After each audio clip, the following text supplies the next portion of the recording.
Dans la vidéo d'aujourd'hui, je vous parle de réincarnation. J'avais évoqué le cas de Cameron Macaulay, un petit garçon qui disait se rappeler d'une vie antérieure.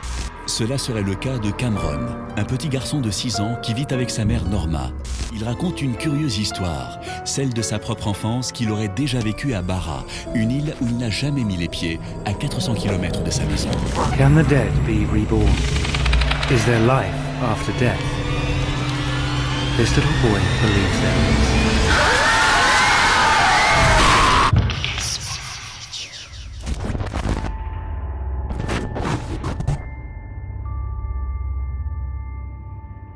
Aujourd'hui, on s'attaque à un gros morceau. Quelque chose de significativement plus complexe à démêler que les prédictions de Baba Vanga ou les pseudo-pouvoirs de Patricia Darey. Et ce, pour plusieurs raisons différentes. Le cas de Cameron Macaulay, c'est un des cas présumés de réincarnation les plus célèbres de l'histoire moderne, et vous avez sûrement déjà dû en entendre parler, ou même voir le reportage à l'époque dans l'émission Les 30 histoires les plus mystérieuses. J'avais récemment vu passer un sondage sur Combini, où on demandait aux abonnés s'ils croyaient à la véracité de cette enquête, et on était quasiment sur du 50-50. Ensemble, on va essayer de nuancer toute cette histoire, trouver des clés de réponse et utiliser notre esprit critique. Alors c'est parti pour le 3e épisode du Spinosaur Sceptique, sur Cameron Macaulay, le garçon qui a survécu.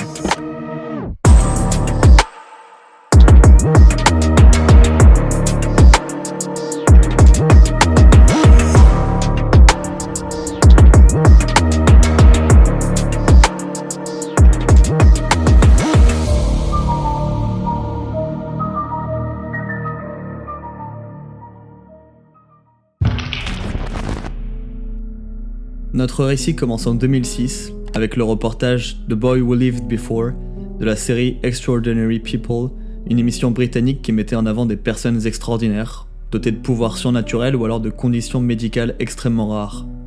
La quasi-totalité des sources que vous verrez concernant le cas Macaulay proviennent de ce reportage, assez classique dans sa forme, mais qui fournit énormément de détails sur l'affaire. Né à Glasgow en Écosse, le petit Cameron parle de sa vie antérieure depuis qu'il est capable de parler. Il aurait passé cette vie sur l'île de Barra, une île de l'archipel des Hébrides extérieures à plus de 300 km de Glasgow. Avec l'aide du Dr Jim Tucker, un psychiatre spécialisé dans les cas de réincarnation, la mère de Cameron, Norma, ainsi que l'équipe de tournage de The Extraordinary People vont partir à la recherche de preuves des faits que Cameron avance sur son ancienne vie. Au moment du reportage, Cameron a 4 ans, et cela fait déjà 2 ans qu'il raconte à sa famille l'histoire de son ancienne vie. Une histoire qui est de plus en plus détaillée au fur et à mesure que Cameron grandit. Ce qui est déjà mystérieux en soi, c'est que pour un enfant, il est difficile de trouver un motif d'un potentiel mensonge. Les enfants des années 2000 ne voulaient pas être influenceurs ou connus pour rien comme l'est la nouvelle génération. Pourquoi Cameron aurait-il inventé une histoire aussi sordide ? Selon lui, il aurait vécu dans une maison blanche, sans étage, en face de la plage avec ses parents et ses frères et sœurs. Il aurait eu un chien, noir et blanc, et il raconte qu'il appréciait jouer sur la plage et regarder les petits avions atterrir proche de sa maison. Son père de Barra serait mort dans un accident de voiture, et Cameron donne même un nom et un prénom, celui de Shane Robertson. Selon les différents témoins du documentaire, des amis de la famille des Macaulay, Cameron aurait toujours eu un discours consistant et inchangé au cours des années. Ce qui est encore une fois un élément assez perturbant, parce qu'on le sait tous, faites répéter plusieurs fois à un menteur, et vous aurez plusieurs versions de son histoire. Après plusieurs mois où Cameron semblait visiblement souffrir du manque de sa vie et de sa famille antérieure, sa mère aurait décidé d'investiguer et de trouver des solutions face au mal-être de son enfant. Norma aurait donc cherché des explications rationnelles avant de se tourner vers la réincarnation. Elle va donc rencontrer la psychologue Karen Mage, spécialisée dans l'éducation et le développement de l'imagination des enfants et de leur vie fantasmée. It's really interesting. Basically, how Cameron describes his world really seems to be quite different from how children with imaginary friends and imaginary worlds describe their experiences.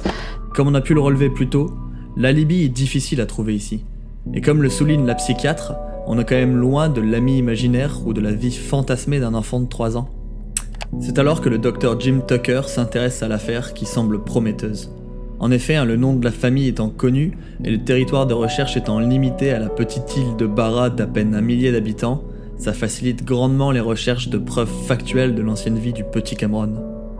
Il décide alors de se rendre directement sur l'île de Barra, dans l'espoir de trouver la maison que Cameron décrit pour soulager l'enfant et qu'il puisse enfin passer à autre chose pour pouvoir vivre une enfance tranquille. Arrivé sur l'île, la famille se dirige à l'Heritage Center où il rencontre Colin McNeil, l'historien local qui est chargé de trouver la famille Robertson qui aurait vécu ou qui vit encore sur l'île. Selon la description de Cameron, les Robertson devraient vivre sur le nord de l'île s'ils étaient capables de voir les avions atterrir. Après seulement une journée de recherche, l'historien contacte la famille McCauley. Il aurait en effet trouvé dans ses registres la présence de la famille Robertson sur l'île dans les années 60 et 70. Les Robertson auraient utilisé cette demeure comme maison de vacances et Callum leur fournit une adresse sur le nord de l'île qui correspond à la description de Cameron. Arrivé là, c'est déjà quand même extrêmement impressionnant, non ?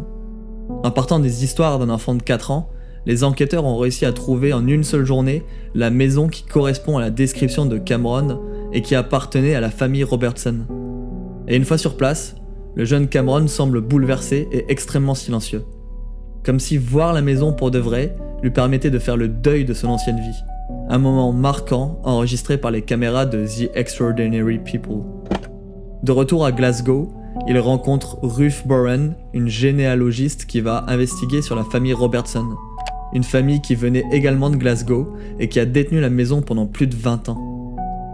Ruth retrouve même le contact de Gilly Robertson, une des sœurs de la famille qui vit toujours en Écosse.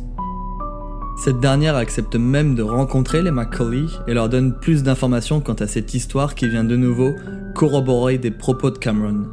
Gilly avait bien 2 frères et un chien noir et blanc, un border collier. Aujourd'hui, Cameron a 20 ans et aura arrêté de parler de son ancienne vie après cette enquête. Il semble que la découverte de ces faits aurait réussi à lui faire accepter son nouveau destin. Cette affaire, qui pour un scientifique et sceptique peut paraître dérangeante, n'est pas la seule que le docteur Jim Tucker a mise en lumière. Parce qu'en effet, quand on s'intéresse aussi au travail du psychiatre, on découvre un travail assez impressionnant sur les cas de réincarnation. Depuis la fin des années 90, Tucker s'est spécialisé dans l'étude de la réincarnation. Il aurait récupéré le travail de l'Université de Virginia, un travail qui recense les cas depuis plus de 50 ans. Il aurait étudié plus de 2500 cas d'enfants qui rapportent avoir des souvenirs d'une vie antérieure. Ensuite, Tucker investigue pour trouver des preuves qui confirment l'histoire de ses enfants, en essayant d'éliminer les arnaques ou les cas non avérés. Selon Tucker, la plupart de ces histoires n'ont pas d'alibi, car il ne désire ni publicité, ni documentaire, ni de droit sur un potentiel film ou livre, ce qui exclut pas mal de possibilités de mensonges. Toujours selon le psychiatre, certains cas défient la logique et les simples coïncidences, comme pourrait l'être le cas de McCauley. Avec toutes ces données, Jim Tucker a même réalisé des statistiques sur ces cas afin d'essayer de trouver un pattern et une logique à tous ces phénomènes. Bon, ça y est, on a mis le doute, la musique inquiétante, et bien entendu, je vous ai seulement présenté les arguments que les croyants avancent pour rendre cette affaire indébunkable. Est-ce qu'il ne serait pas le moment d'apporter les faits qui pourraient contredire cette version extraordinaire du cas McCauley ? Bah oui, vous pensez bien que j'allais pas m'arrêter là. De toute façon, à ce genre de résumé, on en trouve à la pelle sur internet. Et quelque part, je peux le comprendre. C'est quand même une histoire assez déroutante quand on décide de porter des œillères. Côté je vais tout droit, je vois pas sur les côtés, je vais tout droit. Et j'avoue, c'était une partie assez difficile à écrire tellement ça me démangeait d'apporter des contre-arguments, mais comme dirait Gérald Darmanin... Non mais calmez-vous madame, ça va bien se passer. Ça va bien se passer, il va bien se passer. Et pour commencer, en effet, difficile de trouver une raison du potentiel mensonge de Cameron. Il est trop jeune pour être aussi mal intentionné que les escrocs lambda. Mais ce n'est pas parce qu'il ne ment pas que son histoire est forcément réelle. Autour de 4 ans, l'enfant développe son imaginaire et peut se créer un univers parfois très différent de la réalité qu'il vit. C'est un stade naturel de l'enfance, et comme le souligne Jim Tucker dans ses recherches, les histoires de réincarnation ne dépassent jamais l'âge de 6 ans. Si les enfants sont capables de se créer des amis imaginaires, pourquoi seraient-ils incapables de se créer une histoire un peu plus particulière ? Dans le reportage, on ne parle jamais du père de Cameron. Si celui-ci était décédé, cela aurait-il pu jouer sur l'imaginaire de Cameron pour inventer une histoire de vie après la vie, pour passer le traumatisme du décès ou de l'absence de sa figure paternelle ? Difficile à dire, surtout qu'on n'a aucune idée de la présence ou non du père de McCauley. Alors je sais que dans le documentaire, la psychologue Karen Mage semble rejeter l'hypothèse de l'imagination. Mais bien entendu, j'ai omis le diagnostic d'un autre professionnel qu'on voit dans ce documentaire et qui n'arrive pas aux mêmes conclusions. I would bet my bottom dollar that what we're dealing with are false memories. I mean, kids have fantastic imaginations, as I'm sure you're aware. Parce qu'en effet, dans le reportage, on nous annonce que Norma était d'abord intéressée à trouver des explications rationnelles. Vraiment ? Je veux dire, l'équipe du tournage du documentaire sensationnaliste était déjà sur place à filmer. Vous êtes vraiment sûr qu'ils voulaient une explication rationnelle ? J'en doute légèrement pour ma part. Alors effectivement, c'est assez étrange que Cameron parle de cette petite île inconnue au bataillon, et la mère prétend être certaine que son fils n'ait pas été capable de connaître cet endroit. Mais je veux dire, ça reste en Écosse. C'est quelque chose qu'il aurait pu voir dans un livre, à l'école, à la télévision, ou qu'un camarade de classe aurait pu lui parler de ses vacances sur la plage de Barra. C'est pas si dingue que ça, non ? Il était impossible dans cette vidéo de trop s'attarder sur le travail de Tucker, mais bon, comme la plupart des enquêteurs du paranormal, il vend des livres sur le sujet de ses recherches obscures. On pourrait citer Life Before Life, sorti en 2005, ou encore Before Children's Memory of Previous Life, sorti en 2021. Difficile de juger son travail sans trop s'y attarder, donc on va s'en abstenir.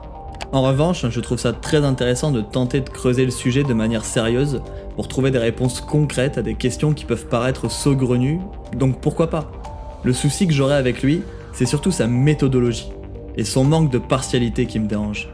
Il a plus l'air de chercher à confirmer les cas qu'à les remettre en question. Et en tant que scientifique, il devrait essayer de faire fonctionner son esprit critique un peu mieux que ça. Mais on aura le temps d'y revenir par la suite.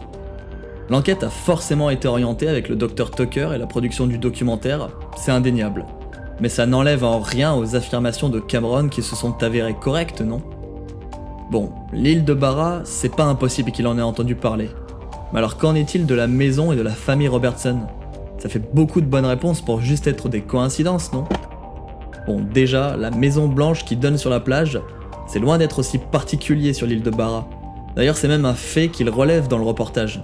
They have driven past many of the houses on the island, most of them white, some near the sea. Et le Robertson alors ? Pour le coup, celui-là, c'est assez simple. Robertson est le 6e nom de famille le plus courant en Écosse. La probabilité de trouver une famille qui aurait porté ce nom dans un petit village ou n'importe où en Écosse est donc dans tous les cas élevée. C'est comme si vous cherchiez un Tremblay au Québec, ou un Lefebvre ou un Dubois en France. A fortiori si vous cherchez sur des périodes qui peuvent s'étendre jusqu'à 30 ans. Alors oui, c'est vrai, ça fait beaucoup de coïncidences à regrouper, je l'admets. Mais bon, c'est pas mon seul argument dans mon chapeau, vous vous en doutez. Parce que comme pour l'avis du psychiatre Chris French, j'ai omis tous les passages du documentaire qui contredisent la version de Cameron. Et sincèrement, on peut féliciter la production de ne pas les avoir omis volontairement. Même si l'émission relativise bien rapidement les erreurs du petit Cameron. Could Cameron be wrong about the name, but right about the house? Il y a aussi la visite de la maison qui est un moment crucial pour l'enquête et qui se révèle être une scène extrêmement frustrante. On voit des images de Cameron qui semblent perturbé et silencieux dans la maison avec une musique creepy. Et c'est tout ? Je veux dire, il pouvait pas faire genre un jeu où Cameron devait indiquer où était la salle de bain, la cuisine, les chambres. C'est censé être la maison de son ancienne vie dont il se souvient, quoi. Là, il visite juste une maison qu'il n'a pas reconnue par lui-même, mais qu'ils ont retrouvée grâce à une famille Robertson qui aurait vécu. Super, hein, ça nous avance vraiment. Surtout quand on connaît la popularité du nom Robertson en Écosse. Ouais, c'est pas faux. D'ailleurs, après la visite de Barra, même le Dr Jim Tucker annonce que pour l'instant, les faits ne sont pas suffisants pour former des preuves concrètes d'un véritable cas de réincarnation.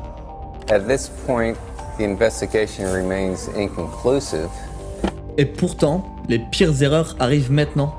Parce que c'est quand Jill Robertson arrive dans l'enquête que le peu de doute qu'il me restait est tombé comme un château de cartes.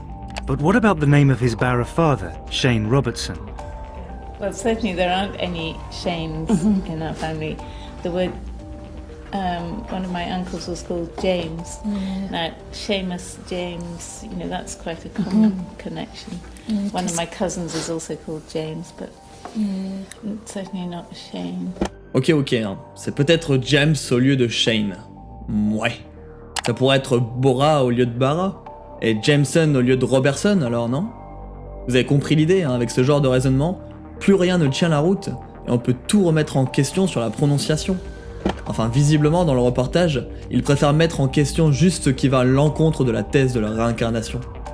I don't know of anyone in our family who died in a car accident. Bien, plus on creuse, moins ça semble crédible et spectaculaire tout ça, non ? Surtout que si Cameron était bien la réincarnation de quelqu'un de sa famille, Je veux dire, Gilly devrait demander son ancien nom, non? Cameron se souvient du nom de son père décédé, mais pas du sien. C'est quand même particulier, quoi. J'ai vraiment du mal à comprendre comment fonctionne cette histoire de réincarnation. If these, in fact, were past life memories, then we have to look at the question of why some of them were correct and some weren't. Was this just a remarkable coincidence, or could it be something more? He could have had memories from more than one life, and they could have gotten mixed in together. There's just a lot that we don't know about it. Et c'est à ce moment que j'ai arrêté d'apporter le peu de crédit que j'aurais volontiers donné au Dr Tucker.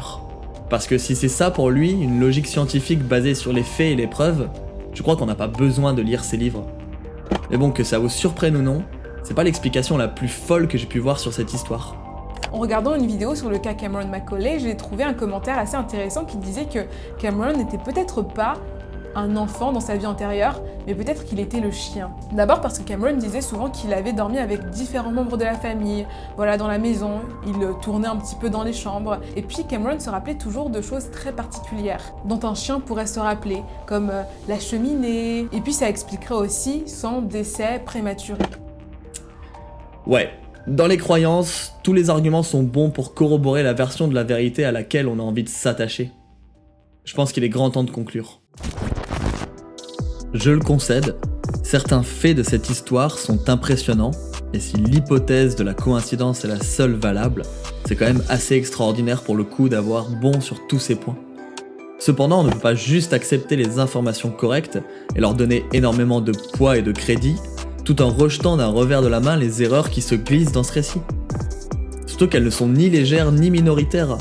Alors bien sûr, on peut faire des pirouettes de gymnastique mentale en expliquant que c'est plusieurs vies antérieures mélangées, ou qu'en fait c'était un chien ou je ne sais quoi encore. Mais rappelez-vous que si votre réponse pose plus de questions qu'elle n'en résout, c'est que c'est rarement une bonne réponse. Personnellement, je ne pense pas que l'hypothèse de la réincarnation soit la bonne réponse à cette affaire. Même si l'idée est plus que séduisante, force de constater que trop de choses ne collent pas avec son histoire. Et même si je décidais d'omettre les erreurs, j'ai du mal à comprendre comment tout ça fonctionne. Comment Cameron peut se souvenir de son ancienne vie en oubliant son nom, ses connaissances ou compétences de son ancienne vie? Je veux dire, là ça a juste l'air d'un enfant, alors qu'il a des souvenirs de quelqu'un de peut-être 25 ans de vie. Ça colle pas, non? Je serais curieux de connaître votre avis et vos théories dans les commentaires. Si jamais vous avez une explication encore plus loufoque que Cameron le chien, je suis preneur. Alors après tout ça, portez-vous bien, dans cette vie ou dans une autre, et nous on se dit à une prochaine fois sur internet. Tchuss.